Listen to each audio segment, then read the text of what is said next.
मराठ्यांना माझं सांगणं आहे की यशवंतराव चव्हाण तत्वनिष्ठ नेते होते। ते जबाबदारी झटकून टाकणारे शरद पवारांसारखे भित्री बागुबाई नव्हते, अशी घाणाघाती टीका वंचित बहुजन आघाडीचे अध्यक्ष प्रकाश आंबेडकर यांनी केली आहे। व्हीएस पॅंथरचे संस्थापक अध्यक्ष विनोद खटके यांनी वंचित बहुजन आघाडीत जाहीर प्रवेश केला।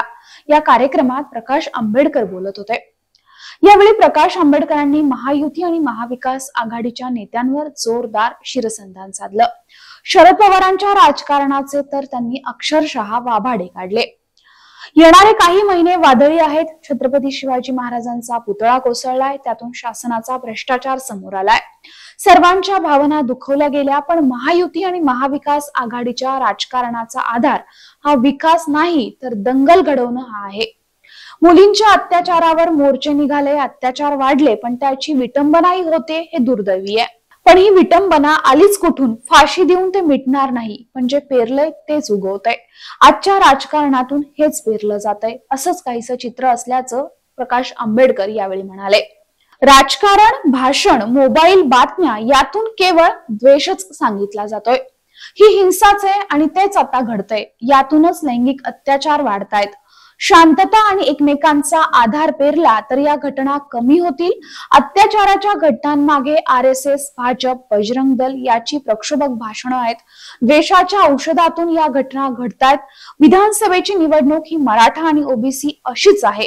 वंचित बहुजन आघाडीनं आरक्षण बचाव यात्रा काढली म्हणून मराठवाडा शांत झालाय। परिस्थिती हाताबाहेर जात आहे। सरकारचं त्यावर नियंत्रण नाही। महाविकास आघाडीचे नेते देखील पळपुटे आहेत।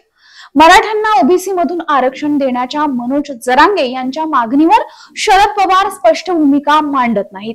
जरांगेंच्या मागणीला पाठिंबा की विरोध हे देखील ते सांगत नाहीत। पण जात बघून मतदान करणार असाल तर तो सर्वात मोठा धोका आहे। मराठ्यांना माझं सांगणं आहे, तत्व पाहिजे यशवंतराव चव्हाण यांच्यासारखं, पण शरद पवार तसे तत्वनिष्ठ नेते नाहीत। पवार भूमिका घेत नाहीत, ते भित्री बागुबाई झालेत, अशी ही घाणाघाती टीका प्रकाश आंबेडकर यांनी केली। कोसळलेल्या पुतळ्यावर आणखी काही दिवस आवाज उठेल, मग पुन्हा सर्व शांत होईल। मोदींशिवाय दुसरा पर्याय नाही तर घ्या, आता 40 सैनिक मारले गेले, असे झाल्यावर रडता कशाला? मग देशाची इब्रत राखली जाईल।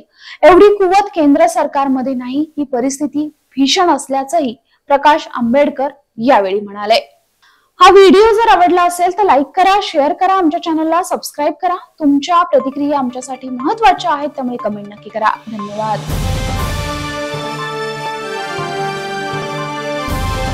समाजकारण, प्रशासन आणि राजकारणातल्या अचूक विश्लेषणासाठी बखर लाईव्हच्या सोशल मीडिया प्लॅटफॉर्म्सना लाईक, फॉलो आणि सबस्क्राईब करा।